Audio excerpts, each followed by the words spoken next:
저는 아이의 엄마로 10년을 살아온 전업주부입니다. 대학교를 졸업하고 영양사와는 다른 업무를 하다 조금 어린 나이에 결혼을 했습니다. 그리고 남편의 직장에 맞춰 외국에서도 살고 지방에서도 살며 이동하며 살았습니다. 그러던 중 아이들이 초등학교에 들어가고 물가는 계속 올라가니 아이들이 다니는 한두 개의 사교육비도 점점 부담스럽게 느껴졌습니다. 앞으로 아이들에게도 돈 들어갈 일들이 많을 텐데 과연 내가 무엇을 할 수 있을까? 골똘히 생각해보니 식품영양학과를 졸업했고 전문직으로 할 수 있는 영양사가 있다는 사실을 깨닫게 되었습니다. 힘들어서 피했던 직업이었지만 지금은 그 당시보다 우대가 좋아졌고 아줌마가 된 저는 더 이상 나약했던 20대의 내가 아니었기에 그 순간부터 영양사가 제 꿈이 되었습니다. 한참 더운 여름 인터넷 검색을 하기 시작했습니다. 현재 지방에 살고 있으며 아이들이 어려 학원을 다닐 시간도 경제적인 여유도 없었습니다. 고로 제게 맞는 인강을 찾기 시작했습니다. 매년 강의를 준비하고 20년 이상 영양사 강의를 한 곳 대방열림고시학원이 눈에 들어왔습니다. 그리고 망설임 없이 카페에 가입하여 회원들이 활동하는 것을 보았어요. 살아서 움직이듯 진행되는 것인지 아니면 가입만 시켜놓고 강의도 엉망이고 질문에도 답도 없는 그런 곳은 아닌지 꼼꼼히 확인했습니다.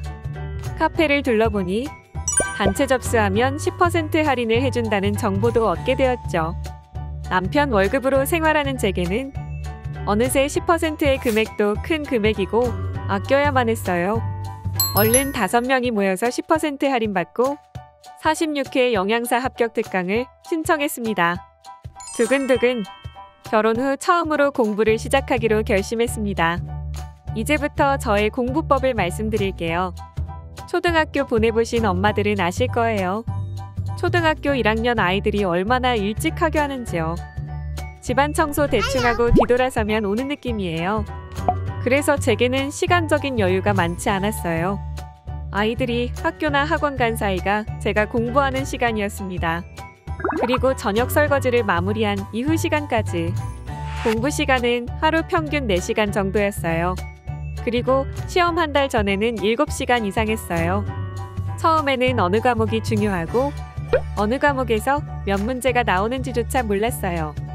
저의 처음 목표는 모든 강의가 120강이라면 하루에 3개씩 듣자. 그럼 40일 걸리네. 무조건 한 바퀴 돌리자였어요. 그런데 기본 없이 식사요법과 생화학을 들어가기엔 무리가 있더라고요. 강의하시는 교수님 말씀을 허투루 듣지 않고 생리학의 비중이 없더라도 생리학을 제대로 이해하고 그 후 교수님들께서 어떻게 공부하는지 알려주셔서 바로 그대로 따라했습니다. 우선 생리학을 듣고 식사요법과 생화학을 들어갔습니다. 모든 과목이 연결되어 있어서요. 한 과목이라도 제대로 잘 들으면 다른 과목에서 배울 때 쉽게 이해가 되는 경우가 있습니다. 나와 잘 맞는 교수님의 강의가 있다면 더욱더 집중해서 들으세요. 그럼 다른 과목 공부할 때도 다 커버가 되고 이해하기 쉽습니다. 그리고 이해하기 쉽게 아이들이 보는 만화로 된 인체 백과사전을 보았어요. 우리 몸에 대해 이해하기 위한 작은 노력이었죠. 그리고 처음 강의 들을 때 교수님께서 강의 시간에 쓰시는 판서를 모두 적었습니다. 저는 정말 기본적인 부분도 몰랐습니다. 16년 만에 전공 과목을 다시 공부하는 것이라 뭐가 중요한 것인지 몰랐습니다. 그래서 무조건 집중해서 놓치지 않고 이해하며 들으려고 노력했어요. 한 바퀴 빨리 돌리고 싶은 욕심도 있었지만 한 번 들을 때 제대로 들으려 노력했어요. 당연히 이해가 모두 되지 않았습니다. 정말 기초적인 부분도 몰랐거든요. 예를 들어 5탄당이 탄소 5개로 되어 있는지 6탄당은 탄소 6개인지 아무것도 몰랐습니다. 너무 감사한 부분이 이렇게 기초가 없는 제게도 친절히 기초부터 알려주십니다. 그래서 너무 감사해요. 그렇게 용어를 익히면 문제에 나온 이름들을 볼 때 이게 몇 탄당인지 힌트를 볼 수 있는 눈이 생겨요. 너무나도 신기한 게 두 번째 강의 들을 때 확실히 첫 번째 강의 들었을 때보다 수업 내용이 많이 들어와요. 역시 반복이 중요합니다. 그리고 첫 번째 강의 들을 때는 이론 교재를 열심히 공부하세요. 열림 영양사 교재의 장점 중 하나는 문제의 정답지가 없는 것입니다. 문제의 답을 모르니 문제 풀 때 더 집중해서 풀게 되고 문제풀이하는 영상도 더 귀담아 듣게 돼요. 왜냐면 제가 이 문제집의 정답지를 만들어야 하기 때문이죠. 문제를 풀 때 바로 문제집에 풀지 않고 책 아랫부분에 먼저 답만 적어 놓아요. 해설 강의를 들을 때도 아랫부분에 풀어놓은 답을 확인하며 체크했습니다. 두 번째 들을 때 될 수 있으면 답을 보지 않고 풀기 위해서였어요. 한 가지 팁을 드리자면 문제집에 책갈피 포스트잇으로 단원별로 분리하세요.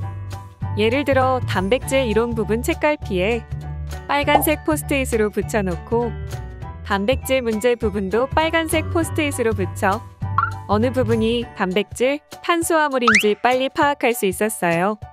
이렇게 분리해 놓으면 나중에 모의고사 풀 때 내가 틀린 부분이 단백질이라면 빨리 찾아 확인할 수 있어요. 모든 과목을 포스트잇을 활용하여 분류했습니다. 그리고 교재에는 문제 답이 없기에 강의 들으며 나만의 정답지를 만드세요. 저는 프린트물 뒷여백에 요약 정리를 했습니다.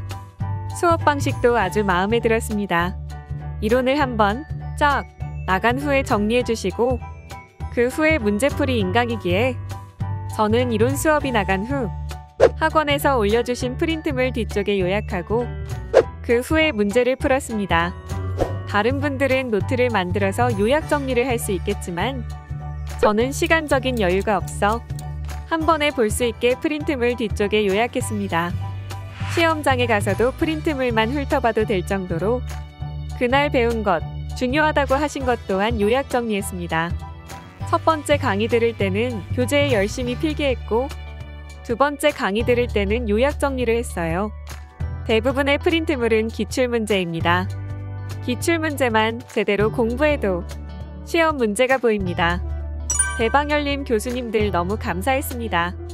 교수님들만 믿고 120일을 달려왔습니다. 식사요법, 조리원리, 영양학 담당 이경현 교수님은 말이 필요 없습니다. 말에 자신감도 넘치시고 그 자신감을 저희에게도 심어주시죠. 여러분들은 영양사에 합격할 거예요. 열심히 공부한 자신에게 보상을 해주는 것도 중요하죠. 스스로 자신을 믿고 더 열심히 공부할 수 있게 도와주세요. 같은 여자로서, 엄마로서 닮고 싶은 모습이에요. 강의를 이해하기도 쉽고 실생활에서의 에피소드를 곁들여 설명하셔서 재미있고 무엇보다도 시험에 나올 것을 쪽집게처럼 찝어주십니다. 시험 당일 나눠주신 필수 체크 문제 최고였어요.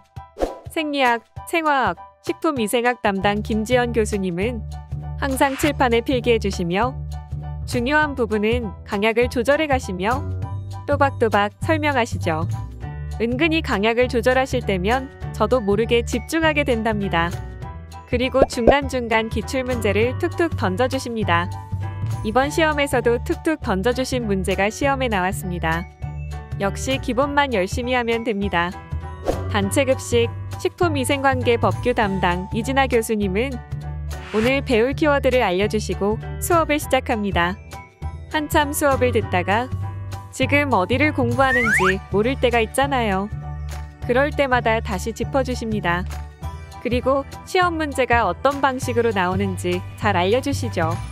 가끔 실무 얘기를 해주실 때면 내가 영양사가 되어 실무에서 일하고 있다는 착각이 들 때가 있어요. 그리고 법규 같은 경우 지루하고 어려운 과목이지만 요점만 콕콕 찍어 잘 정리해 주십니다. 영양교육 담당 이승훈 교수님의 수업은 공부하며 처음으로 빵 터지며 들었습니다. 영양교육 절대 어렵지 않고 만점 받을 수 있는 과목입니다. 자신이 영양사가 되었다고 생각하면 쉬워요. 재미있는 영양교육 시간입니다. 조금 따분할 수 있는 수업 시간을 특유의 유머로 빵 터지게 하실 때가 있어요. 항상 수업 전 리뷰를 해주셔서 다시 한번 정리할 수 있게 도와주십니다. 덕분에 자신감 얻고 영양사가 되었다고 생각하며 공부했습니다. 식품학 담당 김만수 교수님은 말씀이 조금 느리긴 하지만 기초적인 부분부터 자세히 설명해 주십니다. 기본적인 부분을 세심히 가르쳐 주시고 학생들이 이해가 안 되는 부분을 자세히 설명해 주세요. 저는 첫 번째 강의를 이해 위주로 집중해서 들었습니다. 그리고 두 번째 강의는 1.5배속으로 들었습니다. 그리고 그날 요약을 하고 문제풀이를 했습니다. 마지막으로 시험 3주 전 대방열림에서 나온 모의고사 문제집으로 마무리했습니다. 다른 문제집을 푼다는 것은 왠지 모르게 두려웠어요. 교수님 스타일에 맞춰져 있고 대방열림만 믿고 공부해 왔는데 혹시나 다른 문제집을 풀고 자신감이 떨어지거나 모르는 문제가 나오면 어쩌나 걱정스러운 마음에 무조건 교수님과 대방열림만 믿고 지내왔습니다. 그리고 모의고사를 풀면서 저는 개인적으로 생리학, 생화학이 어려웠습니다. 기본이 안 돼 있어서 그랬나 봐요. 생화학에 이해가 안 되는 부분의 강의를 2배속으로 해서라도 5번에서 6번은 봤어요. 시험 전까지 기본이라도 하자는 마음으로요. 절대 포기는 하지 않았습니다. 3-4달 공부한 나의 책과 프린트물을 보니 문득 이런 생각이 들었습니다. 나름 이렇게 열심히 했는데 시험 보고 나서 채점할 때 책에 필기도 해뒀는데 틀려버리면 얼마나 억울할까? 라는 생각이 들더라고요. 아는 걸 틀린 게 되니까요. 그래서 암기에 집중했어요. 제가 암기를 했던 장소는 주부가 가장 오랜 시간 서서 일하는 곳, 바로 부엌을 활용했습니다. 싱크대 위에 요약한 내용을 포스트잇으로 붙여놓고 파 다듬을 때, 나무를 묻힐 때, 김밥을 만들 때 등등 오래 서서 일할 때면 싱크대 위를 바라보며 일했습니다. 은근히 잘 외워집니다. 그리고 이론을 한 번 듣는다고 해서 외워지지 않는데 이곳에서 한 번씩 쓱쓱 보며 외울 수 있습니다. 모두 자투리 시간을 잘 활용하세요. 버스나 지하철 타는 시간에도 활용하면 좋겠죠? 주방에서 일하면서 틈틈이 암기했어요. 영양사 공부도 암기할 게 많아요. 그리고 드디어 시험 일주일 전 감사하게도 친정어머니께서 집안일을 해주시며 마지막 제주는 편하게 공부하라고 편의를 봐주셨어요. 마지막 제주는 자는 시간과 밥 먹는 시간 빼고 모의고사와 문제들을 반복해서 외우고 풀어보았습니다. 시험 전날 1년에 한 번뿐인 시험이라 1년은 더 하고 싶지 않은 생각에 그리고 아이들이 보고 있다는 책임감에 더 긴장되었던 것 같아요. 매일 밤 함께 잠들었던 아이들에게 엄마 공부하고 올게, 먼저 자고 있어 라는 말을 하면 아이들은 응, 엄마 열심히 해 라고 늘 응원해 주었습니다. 결과는 190점 고득점으로 당당히 합격했습니다. 모의고사에서도 이렇게 높은 점수를 맞은 적이 없었는데 너무 기뻤습니다. 아줌마도 하면 됩니다. 꺾이지 않는 마음이 중요한 것 같아요. 그리고 저는 경계성 암으로 2번 수술을 받아서 체력도 전보다 많이 떨어진 편이에요. 스스로 한계를 만들지 마세요. 누구든 할 수 있습니다. 마음이 중요해요. 대방열림만 믿고 가세요. 저는 지금 영양사라는 하나의 점을 찍었습니다. 그리고 그 점을 시작으로 새로운 선을 만들어 나갈 거예요. 아이야, 너는 커서 뭐가 될 거야?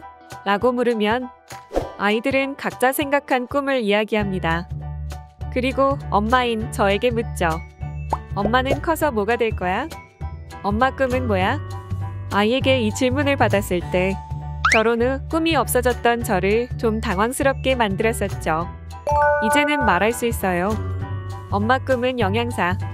앞으로 대학원도 가서 영양교사를 할지 아니면 기업체에 들어갈지 모르겠지만 계속 꿈을 키워나가려고 합니다.